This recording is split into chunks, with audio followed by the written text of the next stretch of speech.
Before the borders were drawn, this was a kingdom of its own. Leh stood as the capital of an independent Himalayan realm. In markets alive with pilgrims from Tibet, merchants from Central Asia, and caravans carrying salt, wool, and stories.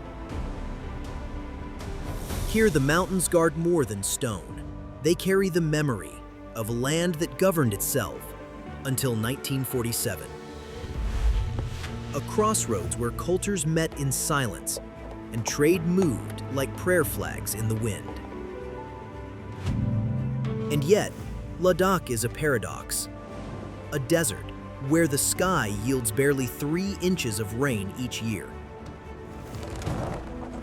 A place so dry that survival should be impossible. And still it cradles Pangong Tso, the largest saltwater lake of the Himalayas. A ribbon of shifting blue stretching farther than the eye can follow. This is Ladakh's truth, a forgotten kingdom shaped by autonomy, sustained by trade, and revealed through landscapes that defy expectation. The forgotten kingdom fades, but its traces remain, etched not only in stone, but in the land itself. Here, where the desert should rule, rivers carve green into the earth.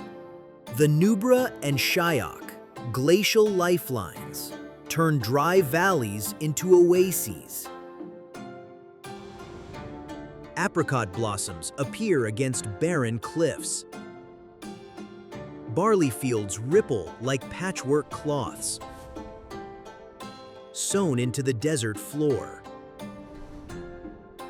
From above, the villages look like scattered memories, each wall, each roof holding stories of survival. The Balti people, with their own dialect and traditions, built homes of stone and earth to keep warmth inside and the cold winds away. Every field, every orchard is the result of patient hands that learn to listen to the rhythm of the rivers. Life here has its guardians. Yaks graze together, recognizing one another like family. They move in groups, defend each other fiercely, and carry the memory of caravans that once walked these same routes. Goats with soft pashmina coats cling to the slopes. For centuries, their wool has been carried south to Kashmir, woven into shawls so fine they could pass through a ring. Who would imagine fabric for kings? Beginning in valleys this remote,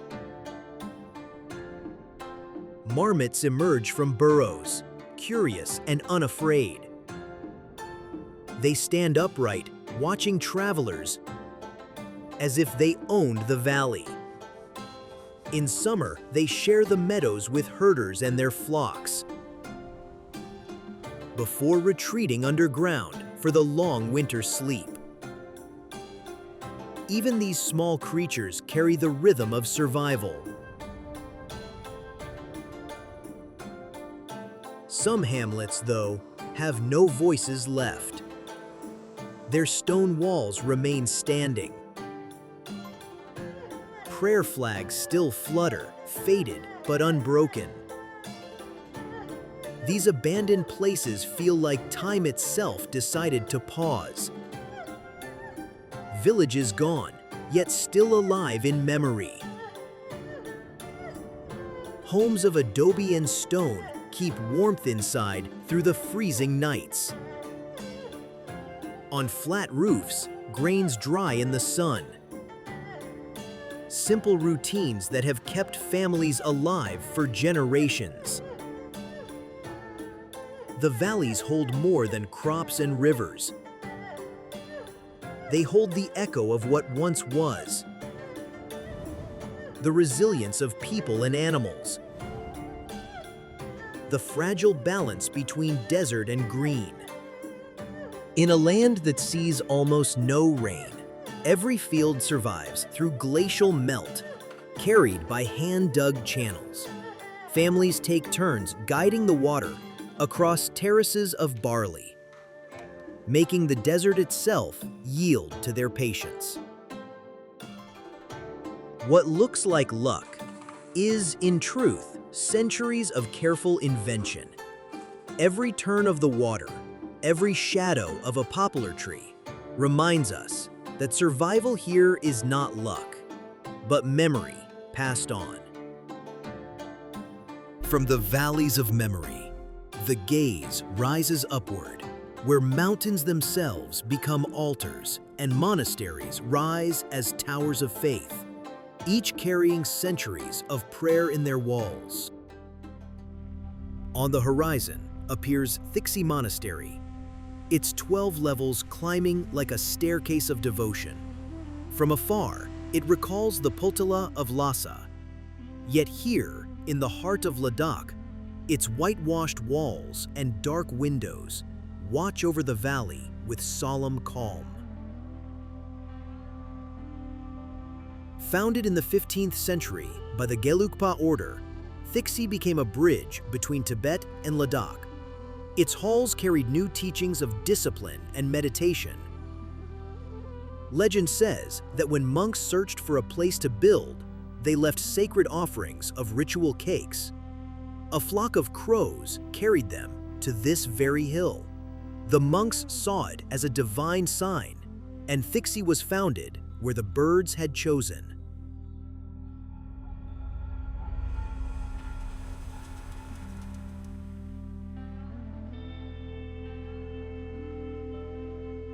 Inside the main assembly hall, a 15-meter statue of Maitreya gazes across the chamber.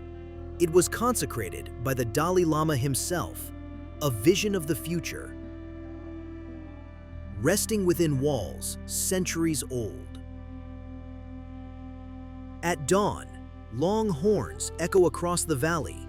Monks gather in red robes, their chants rising with the first light on the mountains. Some study philosophy and ancient medicine.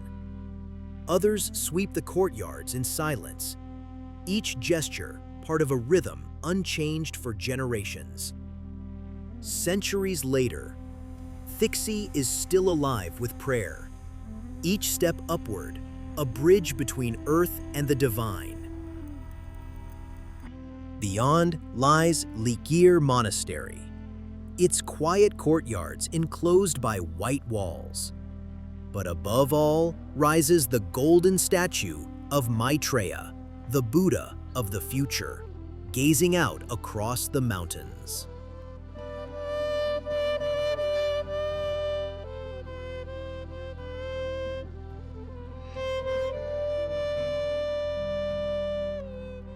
The golden figure of Maitreya stands more than 20 meters high, gleaming in the thin air. Travelers say that at sunrise, its face catches the first light of the valley, a promise of compassion for generations yet to come. Inside, young monks learn scriptures, debate philosophy, and keep alive rituals that have echoed here for centuries. During the Dosmoche festival, the quiet courtyards fill with color, masks, and chants that retell the timeless struggle of good and evil.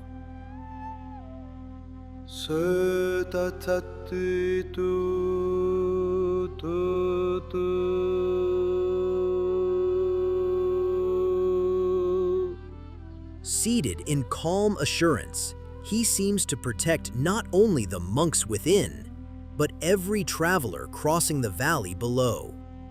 Here, faith is not just heritage, it is a promise of what is yet to come. Hidden in a narrow gorge stands Hemis, the largest monastery in Ladakh. Founded in the 17th century by the Drukpa order, Its walls once sheltered relics and scriptures through times of invasion.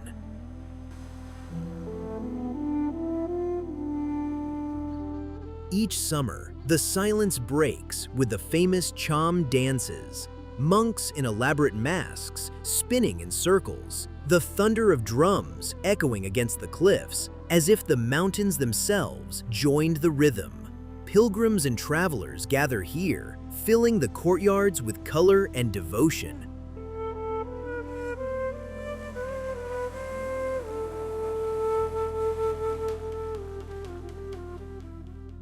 Inside, butter lamps glow against statues and frescoes. Outside, the valley returns to quiet. But within Hemis, faith continues to dance. Further on, the landscape changes entirely. Lamayuru Monastery, called Moonland, clings to eroded cliffs that look as if they belong to another planet. Elders say a great lake once filled this place, until a spiritual master dropped a single grain of barley, and the waters drained away, revealing the land where the monastery was built.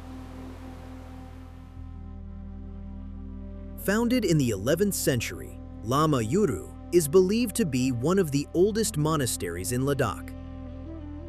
Once home to hundreds of monks, it served as a center of learning for the surrounding valleys. Science tells another story, an ancient seabed carved by wind and time. Myth and geology coexist here, layers of belief and earth folded together.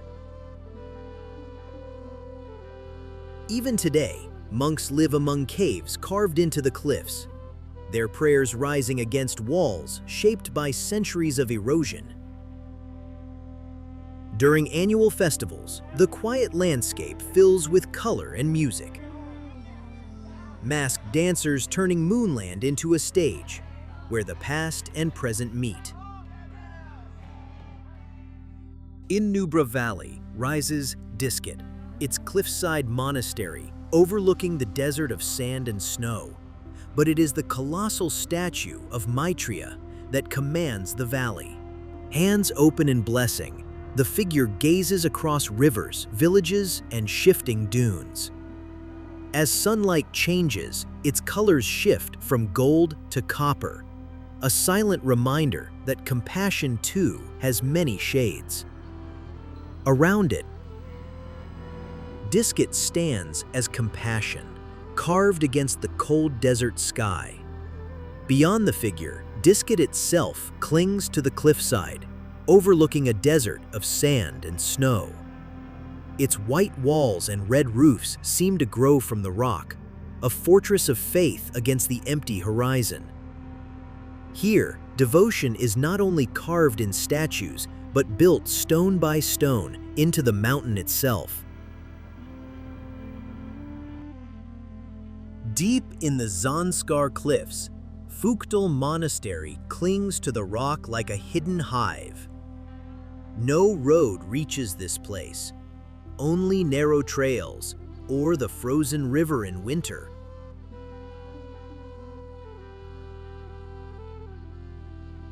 Inside its cave, silence feels alive, as if the mountain itself still carried the prayers of those who once sought wisdom here. Not every tower belongs to faith. In Leh, the old royal palace still rises above the city, its 9 stories once symbols of earthly power. From its terraces, kings once looked across the Indus Valley, measuring wealth in caravans and alliances. The walls were painted with murals, and halls echoed with celebrations of a kingdom at its height. Now its stones are cracked and weathered, a reminder that kingdoms fade while monasteries endure.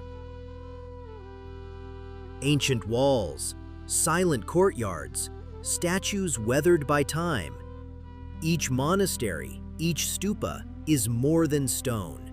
It is a heartbeat carried through centuries. Figures of Padmasambhava gaze across the valleys, reminding us that devotion survives long after kingdoms fall. Prayer wheels spin slowly in the wind, their mantras carried across ridges and rivers. Butter lamps flicker in dark halls, while faded murals still glow with traces of saffron and blue. Every detail whispers that faith here is not only preserved, it is lived day after day. In Ladakh, faith is not measured in height, but in the will to climb toward it. If these journeys feel like a window into another world, subscribe to World Adventure OS and keep traveling with us. From the glaciers high above, 3 rivers descend into Ladakh. The Shyok, winding through the Nubra Valley, a thread of silver turning desert into fertile ground. Its waters feed orchards and barley fields, a thin green lifeline against the sand. The Zanskar, fierce in summer, but in winter its surface freezes into a road of ice, the legendary Chadar Trek, where travelers walk on water turned to stone. Silence there is broken only by footsteps, echoing across frozen cliffs. And the Indus, ancient lifeline of this land, it flows past villages and fields, carrying with it the memory of civilizations long vanished. Once the river of empires, it still guides life. At over 4,000 meters, Tso Moriri stretches like a mirror framed by barren ridges.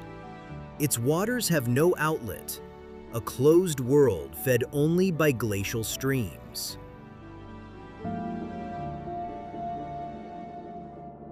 Around its marshes, rare birds find refuge. Bar-headed geese pausing on impossible migrations, and black-necked cranes walking slowly across the reeds. The lake is part of a protected sanctuary, its wetlands guarded for the fragile lives that depend on them.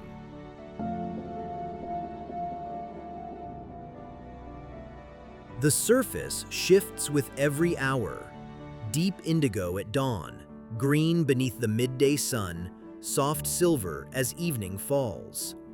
Even the size of the lake changes with the seasons, expanding with glacial melt, retreating under the dry winds of autumn. On its shores, small villages endure fierce winds, houses of stone and earth standing against the cold. Nomadic families of Korzak still herd their flocks here, and once a year, their monastery fills the valley with music, masks, and dance in honor of the sacred lake. Yaks and goats graze in meadows cut by meltwater, their presence as fragile and as enduring as the lake itself. Tso Moriri is vast yet vulnerable, a sanctuary of silence and life. Further east lies Pangong Tso, a saltwater sea at the roof of the world. It stretches for more than 160 kilometers, crossing borders, its waters claimed by nations, but belonging only to the mountains and sky. No fish swim here. Only microscopic life survives in the brine. And yet, the lake is alive with color. Bands of turquoise, jade, violet, and silver, shifting with the turning sun. In winter, its surface freezes solid, a plain of ice where winds whistle across the silence. Prayer flags ripple on its shore, carrying words of hope across the wind. Nomadic herders still pass along its edges, and small outposts endure the thin air, tied to the lake for water and pasture.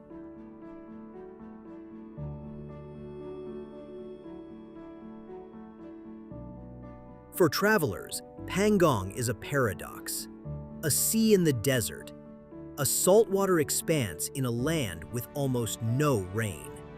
At more than 4,000 meters, it is both breathtaking and fragile, a reminder of how life endures at the edge of possibility.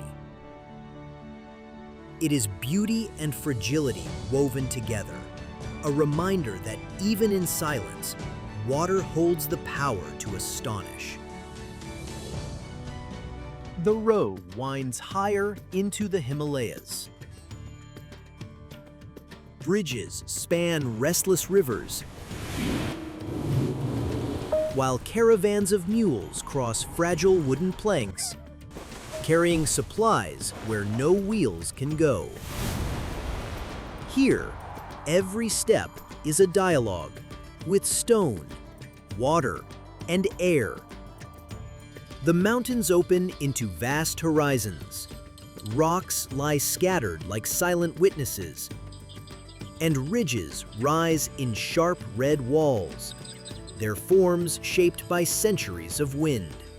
Across the barren plateaus, a lone figure appears small against the immensity, reminding us how limited human presence is in this land of giants. At Kardula, more than 5,300 meters above the sea, the air grows thin. Every breath feels shorter, as if the mountains themselves are testing resolve. Drivers pause beside shrines wrapped in prayer flags, offerings left for safe passage. Convoys of trucks and motorcycles climb the passes each summer, linking valleys that remain cut off through the long winter. At Changla, another of the high passes, snow often falls even in July. Travelers stop for tea in small army posts, warming their hands before continuing the descent. Here, survival is measured not in comfort, but in endurance. Above, golden eagles circle on invisible currents, while Himalayan foxes leave faint tracks across the dust. Clouds sweep over ridgelines, their shadows racing across entire valleys. As the light shifts, whole slopes seem to change color, gray stone turning crimson, then fading into indigo. Then comes the hush of snow. Valleys turn white, and the silence grows heavier with each curve of the road. Black yaks leave dark prints across frozen fields, while distant peaks gleam under storms and shifting skies. Travelers speak of this brief hour when the last sun paints the summits in fire as the Himalayas flame. Here, distance distorts scale. A ridge that seems close can take hours to reach. A cloud shadow can travel faster than a caravan.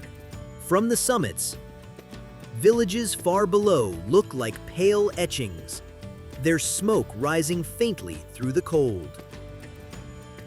In these heights, time slows, and in the stillness, the voice of the mountains is not silence alone, but wind, wings, and the echo of stone. They rise from the cliffs, like extensions of the earth itself, walls of stone and clay pressed against mountains, rooftops stacked in uneven layers, as if the rock had decided to take the shape of a city. From a distance, they appear abandoned. The silence deepens the illusion. Alleys without sound, doors weathered by centuries of wind.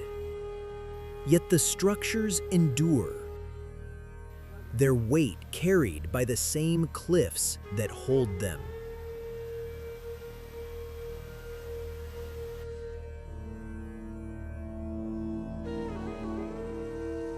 The walls were built thick, packed with stone and clay, designed to keep warmth through endless winters and to resist the cutting winds of the plateau. Every stairway reveals a design both practical and poetic, a dialogue between builders and the mountains they obeyed. But silence here is deceptive. Many of these villages once echoed with caravan bells, their courtyards offering rest to merchants crossing from Tibet to Central Asia. Grain mills turned by glacial streams still stand in shadows, water harnessed to grind barley into flour. Even in the most remote settlements, monasteries rose beside small schools, a quiet insistence that knowledge and faith belonged together. It's tempting to think of them as ruins, but they are something else. Testimony. Prayer flags fade above rooftops, their colors torn but unbroken. Stone, clay, and silence here are not the remnants of collapse. They are proof of endurance.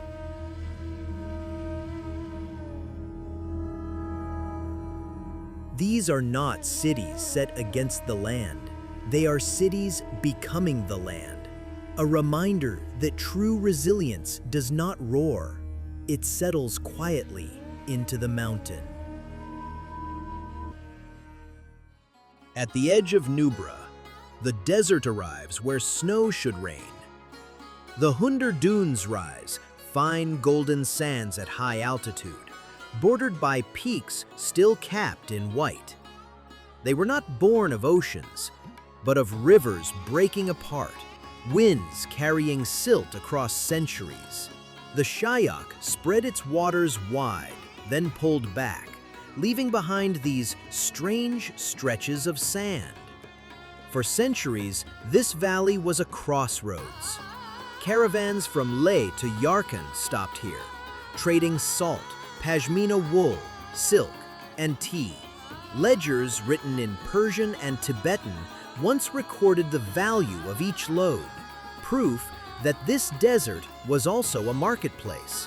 Ruins of old fortresses still watch the sands, silent witnesses to journeys that once tied India to Central Asia. Moving slowly across this unlikely desert, Bactrian camels leave their deep prints. Two-humped, thick-furred, they were brought by traders along the Silk Road. And when the borders closed in the 20th century, the animals remained. They survived here because Nubra's cold, dry winds mirrored the climate of their Central Asian homeland. Today, this is one of the only places in India where they still exist. They stand not as relics in memory, but as living history, carrying the weight of routes long vanished. Here, contrasts collide.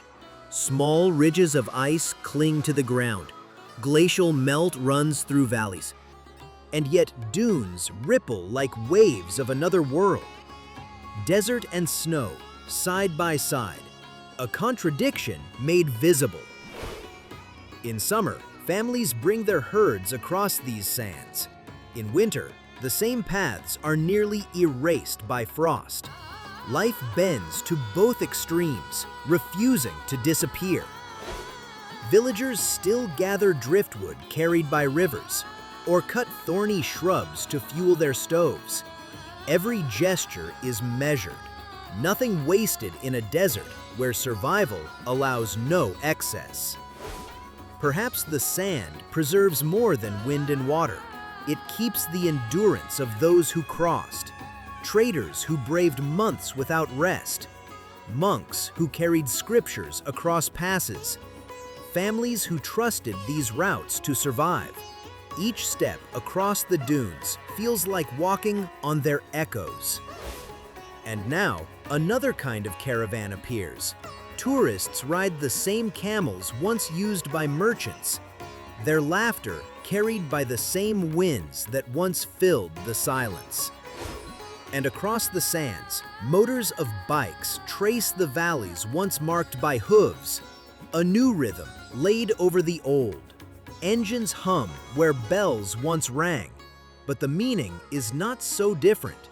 Movement across a land that never promised it would be possible. Time lies scattered here, in grains of sand, in the ruins of fortresses, in the lines left by hooves and wheels. Hunter holds them all. Memory of a Silk Road closed, resilience of camels that remained, and the certainty that this desert, against all odds, still connects those who dared to cross it. Snow settles across Ladakh, covering rooftops, alleys, and forgotten paths. Bicycles lean frozen in doorways. Motorbikes sink to their wheels, and the only sound is the scrape of a broom against ice. Winter here is not a season, but a rain. Dras, known as one of the coldest inhabited places on Earth, reached minus 60 degrees in the late 20th century. During the Kargil conflict of 1999, these same valleys became a front line. Memorials still stand in silence, names carved into stone, reminders that mountains preserve both beauty and struggle. For centuries, isolation was bridged by courage. Villagers crossed the frozen Zanskar River, turning ice into a road, the Chadar Trek, to trade salt, wool, and grain when passes were buried in snow. These journeys etched resilience, not in legend, but in memory carried from one generation to the next. And still, life continues. Smoke rises from chimneys. Monks sweep frozen steps. Prayer flags stiffen with frost, but do not break. Stupas glow faintly against the haze, symbols of endurance where voices fall quiet.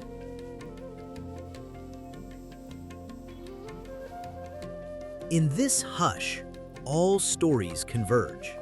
The forgotten kingdom, the valleys made green by rivers, the towers of faith, the sacred lakes, the mountains and the dunes. Snow muffles them all, not to erase, but to preserve, like pages pressed together by frost. Resilience here is not loud. It is patience. It is presence. Not conquest, but continuity. Not noise, but breath. Here, Ladakh closes its circle with silence that is alive and stillness that reveals wonder.